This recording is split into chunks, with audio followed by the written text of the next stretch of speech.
mélòó ẹ má ṣe rìn gbèrègbèrè o àwọn ológun ilẹ̀ Amẹ́ríkà ò gbọ́n pa ẹgbẹ́ agbésùnmọ̀mí ISWAP ló gba àwọn ajaguntarẹ̀ lámọ̀ràn bẹ́ẹ̀ lákòókò tí ìjọba Amẹ́ríkà ń ṣòfin tòótọ́ gbáradì fún ìkọlù ẹ fi wá sílẹ̀ o àwọn olùwọ́de nílẹ̀ wa Nàìjíríà tako ìdásí ológun ilẹ̀ Amẹ́ríkà Regina Daniels yọmijé lójú pòròpòrò ó ní òun juwọ́ sílẹ̀ òun yóò padà sọ́dọ̀ ọkọ òun ògbóǹtarìgì agbóògùn olóró àtàwọn mẹ́wàá míì rí ẹ̀wọ̀n ọdún 79 79 nípínlẹ̀ Ẹdó ìṣubú ẹnìkan ní ìgbédìde ẹlòmíràn o ọ̀nàrẹ́bù Disco kọ̀wé fipò sílẹ̀ ọ̀nàrẹ́bù Vinod di alága ìjọba ìbílẹ̀ Agége nípínlẹ̀ Èkó ìtàn tuntun di kíkọ nílùú New York o Zohan Mandami mùsùlùmí àkọ́kọ́ alákòóso tó jẹ́ ìjọba alákòóso ìlú New York sọ̀kò ọ̀rọ̀ sí Donald Trump olórí Olúwaṣìndárayọ̀ nínú ayé tèmi ni oníròyìn yín ẹ gbọ́ àtúpalẹ̀ àwọn ìròyìn náà lẹ́kùnrẹ́rẹ́.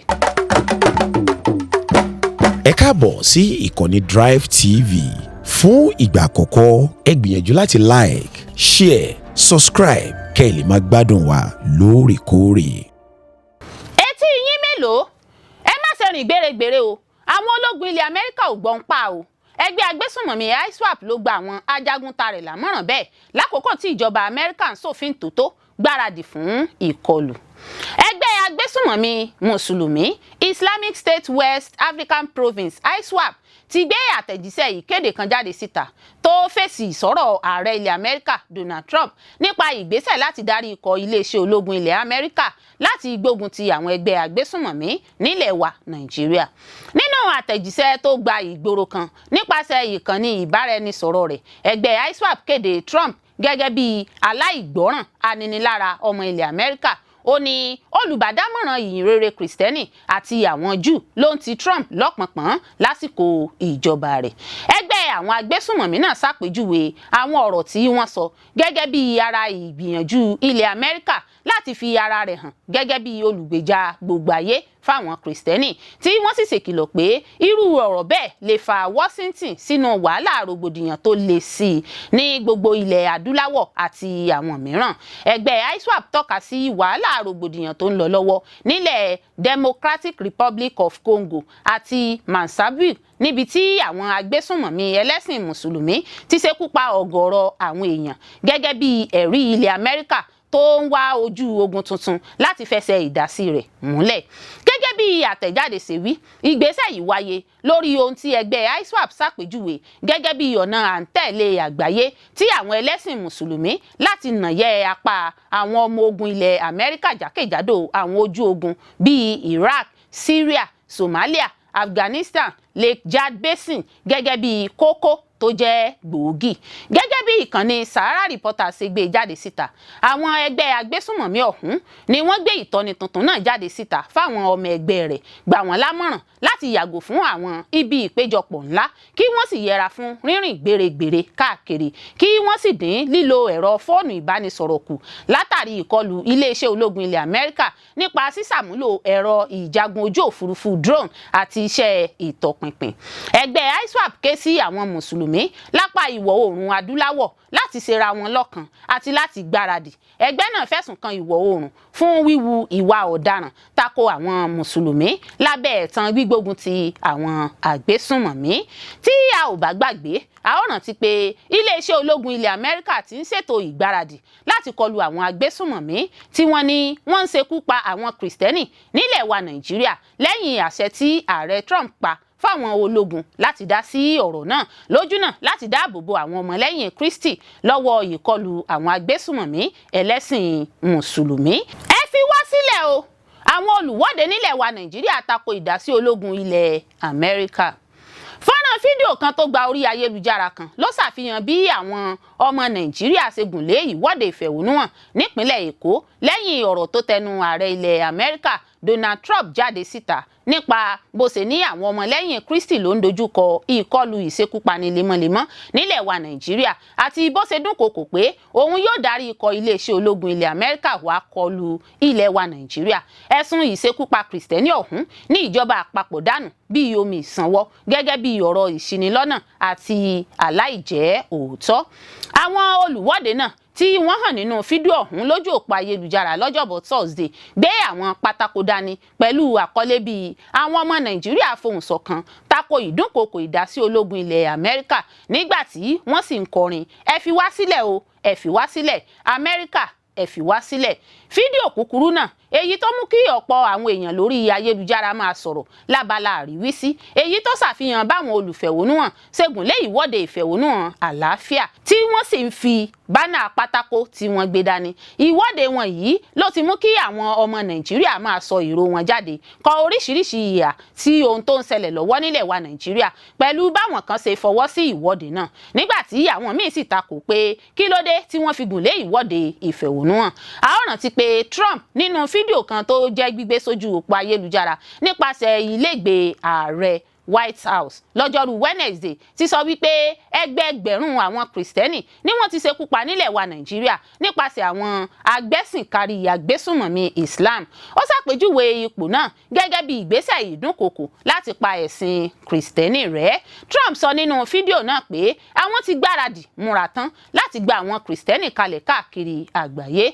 Trump ní òun kò ní fààyè gba ṣíṣekú pa àwọn ọmọlẹ́yìn Kristi. Ẹ̀wẹ̀, ìjọba àpapọ̀ ti sọ̀rọ̀ tako ọ̀rọ̀ tí ààrẹ Trump sọ nípa báwọn agbésùnmọ̀mí ṣe ń ṣekú pa àwọn Kristẹni. Ó ṣàpèjúwe ọ̀rọ̀ tí Trump náà sọ gẹ́gẹ́ bí ohun tí kìí ṣe òtítọ́ rárá bó ti wù kó mọ. Ẹni tó ń sọ̀rọ̀ níbi ìpàdé àwọn oníròyìn lólú ìlú ilẹ̀ wa l'Àbújá lọ́jọ́rú Wednesday, mínísítà fún ìròyìn àti ìlanilọ́yẹ̀ nílẹ̀ wa Nàìjíríà Mohammed Idris sọ wípé ọ̀rọ̀ náà jẹ́ ọ̀rọ̀ ìṣinilọ́nà nípa ètò ààbò àti ẹ̀sìn nílẹ̀ wa Nàìjíríà.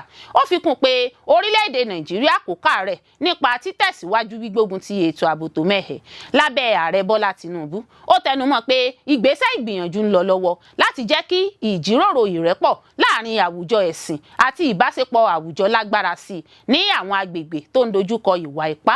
Tí a ò bá gbàgbé, a ó rántí pé ààrẹ Trump ló halẹ̀ dúnkokò láti darí ẹ̀ka iléeṣẹ́ ológun ilẹ̀ Amẹ́ríkà wá sílẹ̀ wa Nàìjíríà tí wọn kò bá dá ṣíṣekú pa àwọn Kristẹni dúró, tó sì tún kéde orílẹ̀-èdè Nàìjíríà gẹ́gẹ́ bí orílẹ̀-èdè tó ń kọni lóminú.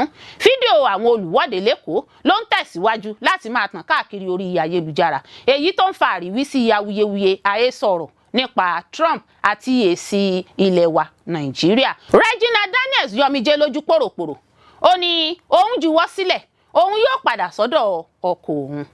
Gbajúmọ̀ òṣèrébìnrin Regina Daniels yọmijé lójú pòròpòrò nínú fídíò tuntun kan tó gba orí ayélujára kan níbi tó ti ń fi àìdùnnú àti ìbànújẹ́ ọkàn rẹ̀ hàn lórí ìjàgùdù tó ń là kọjá nínú ìdílé lọ́wọ́lọ́wọ́. Níbẹ̀ ló ti gbé sójú òpó ayélujára rẹ̀ pé òun juwọ́ sílẹ̀.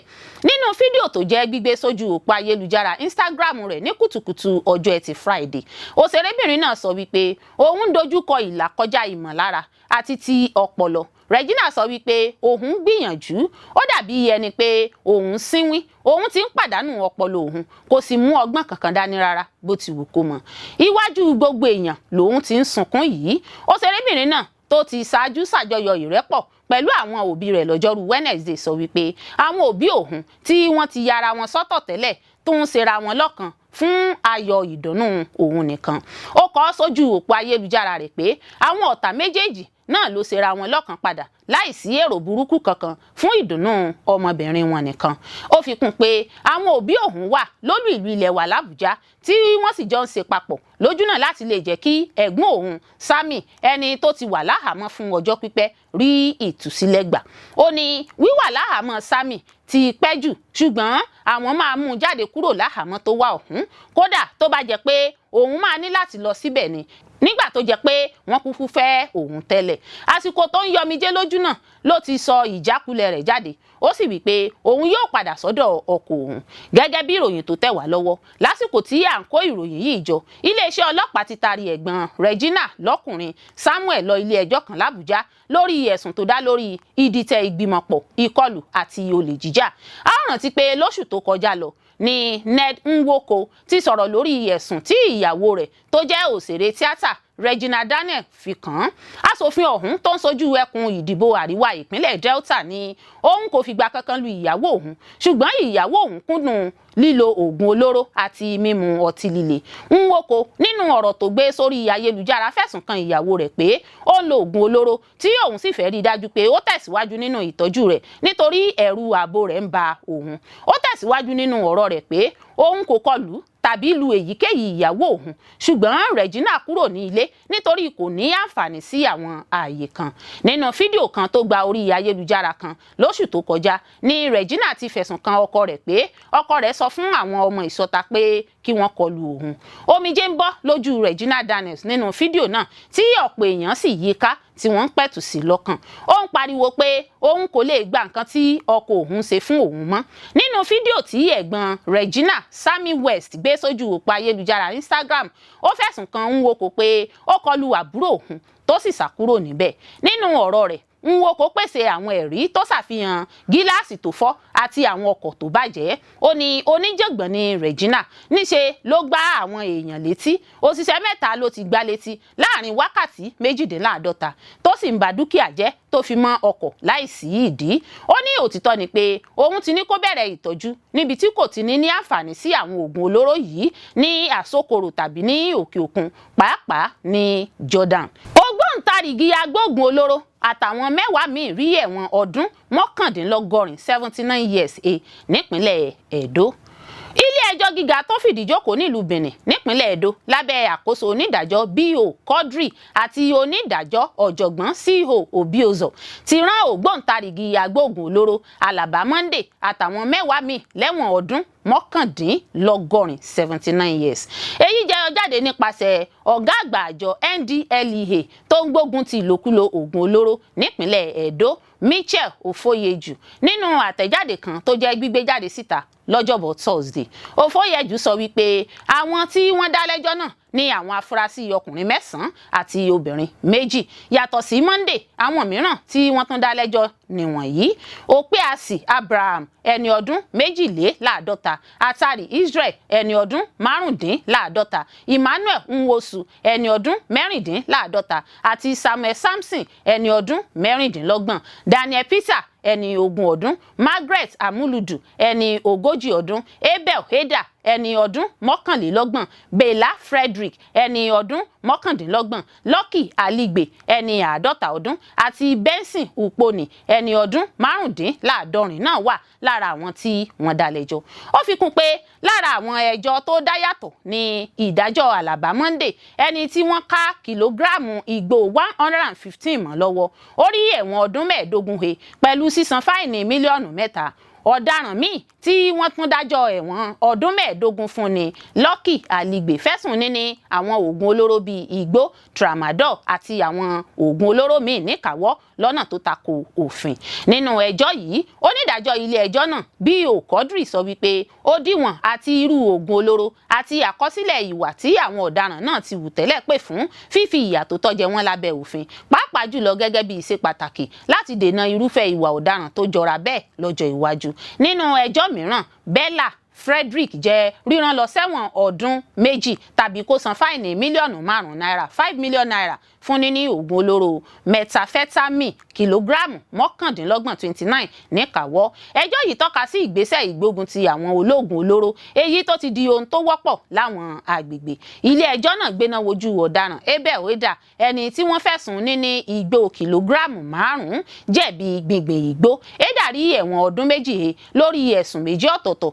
tàbí kó san fáìnì mílíọ̀nù 5 náírà 5 million naira fún ẹ̀sùn kọ̀ọ̀kan. Bákan náà, Samuel Samson àti Daniel Peter, àwọn èèyàn ọ̀hún ni wọ́n rán lẹ́wọ̀n fẹ̀sùn níní igbó níkàáwọ́ lọ́nà tó tako òfin. Àwọn méjèèjì lórí ẹ̀wọ̀n ọdún 2 he tàbí kí wọ́n san fáìnì mílíọ̀nù 5 náírà 5 million naira. Emmanuel Nwosu rí ẹ̀wọ̀n ọdún 15 he ní tiẹ̀ fẹ̀sùn níní igbó gíráàmù 276 pẹ̀lú sísan fáìnì 750,000. Bákan náà ni wọ́n rán Atari Israel lẹ́wọ̀n ọdún 2 fẹ̀sùn níní àti gbígbé igbó kìlógíráàmù 9 pẹ̀lú sísan fáìnì mílíọ̀nù 2.5 náírà 2.5 million naira. Ofoyeju fẹsẹ̀ ìfarajìn àjọ NDLEA múlẹ̀ nípa gbígbógun ti àwọn agbóògùn olóró láti jìnnà rere sí ìlòkulò oògùn olóró. Ó ránṣẹ́ ọ̀rọ̀ sáwọn arúfin pé òfin yóò borí nípa dídojú ìjà kọ àwọn agbóògùn olóró. Ó rọ rọ àwọn aráàlú láti wà lójúlá lákànfin sọrí kí wọ́n sì rí dájú pé wọ́n fi ìṣẹ̀lẹ̀ tó bá mú ìfura dání lágbègbè wọn tó àwọn àjọ NDLEA àjọ agbófinró létí gẹ́gẹ́ bí ìfọwọ́sowọ́pọ̀ ìgbìyànjú láti gbógun ti gbígbé àti ìlòkulò oògùn olóró. Òfóyèjù ní ọ̀daràn ní àwọn arúfin olóògùn olóró. Ìṣubú ẹnìkan ni ìgbédìde ẹlòmíràn o. Honorable Disco kọ̀wé fipò sílẹ̀. Honorable Finod di alága níjọba ìbílẹ̀ Agége nípínlẹ̀ Èkó. Alága ìjọba ìbílẹ̀ Agége Honorable Túndé Azeez ẹni tí ọ̀pọ̀ èèyàn mọ̀ sí Disco ló ti kọ̀wé fipò sílẹ̀ gẹ́gẹ́ bí alága ìjọba ìbílẹ̀ náà nítorí kùdìẹ̀kudiẹ ìlera rẹ̀ tí kò gbà láàyè láti ṣe iṣẹ́ rẹ̀ dáadáa tí wọ́n sì kéde Honorable Abdulganiyu Finod Obasa gẹ́gẹ́ bí alága tuntun níjọba ìbílẹ̀ náà. Nínú lẹ́tà kan tó kọ sí ilé ìgbìmọ̀ asòfin ìjọba ìbílẹ̀ Agége, Azeez ṣàlàyé pé ipò tí ìlera ara òun wà báyìí ń mú kùdìẹ̀kudiẹ bá iṣẹ́ òun tí òun kò sì lè ṣiṣẹ́ dáadáa ní ìlànà tó fẹ́. Lẹ́yìn tí ilé ìgbìmọ̀ asòfin ìjọba ìbílẹ̀ Agége tẹ́wọ́ gba ìkọ̀wé fipò sílẹ̀ Azeez ni wọ́n yan Honorable Abdulganiyu Finod Obasa gẹ́gẹ́ bí ẹni tí yóò rọ́pò Azeez fún ipò alága ìjọba ìbílẹ̀ náà.